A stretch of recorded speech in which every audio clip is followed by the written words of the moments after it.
Moving on a little bit to looking at sort of a grouping around industry partners and NGOs. Adriana, let me start with you. The Global Alliance for Banking on Values. Okay, from one bank to another. Well, banking on values. Any learnings from your work with banks and financial institutions that are part of your alliance, and practical financial instruments that you might want to share with us that you've observed that have been developed in financing the transition? Yes.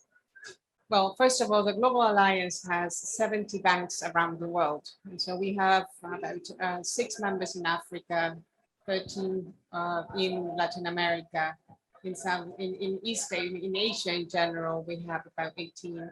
So overall, it's quite diverse geographic distribution. And the intention really is to bring together what we refer to as front runners in sustainability. That means that these institutions have and are there for a particular purpose. Typically, it might mean that there is a gap, a need that they are serving. It can be questions around inclusion, but it could be also a matter of sustainability. Sustainability is not an absolute term. It's a real continuum. And we have heard today a number of presentations around what our efforts to integrate considerations of climate impact of financing decisions of banks. So what we do, and the experience of the members, is this alliance of banks, very small, some of them, microfinance institutions, retail banks, commercial banks, and cooperatives, so very diverse as well. We're very instrumental in the globalization of what is now known as the Partnership for Carbon Accounting Financials. And what that means is that in 2019, they decided that they were going to measure and disclose their financed emissions, the need to actually understand what was their climate impact. It was very important because the methodology was not necessarily tailored for these kinds of institutions. And it required also the recognition that perhaps it was not going to be a perfect exercise, but it was a necessary exercise. As a result, these institutions have been evolving to, after incorporating this information, because already they have very strict exclusion lists. So they don't finance fossil fuels. They don't finance most of them. It depends because it's global. So it's very context specific. But some of them are very strict in their exclusion list. In general terms, it's about doing good and avoiding harm. So what they have done, and I think this is very important, is when you have information on your climate impact, there's a lot that you can do. You can set targets.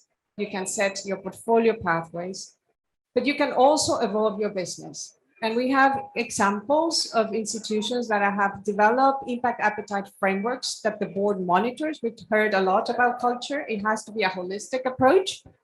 But there also we have some of our members who have developed tools that allow for the probability of default to be factored in considering climate impacts, and that to be reflected on the interest rate to be charged differentially to clients. What that does, it creates, again, an ecosystem of values integration. It's looking to work together with clients. It's not just about engaging clients, but it's really to recognize that it's a partnership and that the benefits of this transition are to be shared.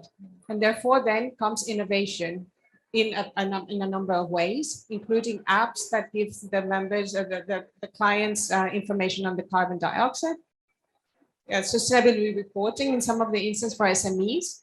So it is really reaching out and filling gaps of information and understanding for SMEs who actually do not really often know what the impacts are.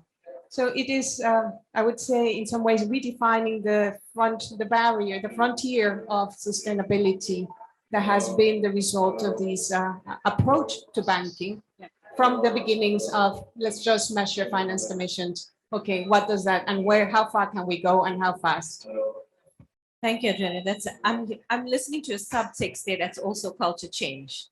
It is a fundamental culture change. It's very integrated, and it must be said, it's not an easy journey, even for organizations that are purpose-driven organizations from the beginning. It's not that they might even have it easier because they were already very positively impactful. But if you think about already for them to convince their colleagues internally that perhaps they need to now start looking whenever they are going to decide or not to finance a project, not just at the traditional, is this the area where I want to create a positive impact, but is there enough water there for me to actually finance that project? Is there enough, am I exacerbating, am I off 1.5 degree, and have client facing workers recognize that that is a necessary step. It requires also internal dialogue and internal conviction that this is the path ahead. So it's always an effort for all institutions in this sector, I think. And educating around impact and outcome. And the clients themselves as well. Thank you very much, Adriana. I appreciate that.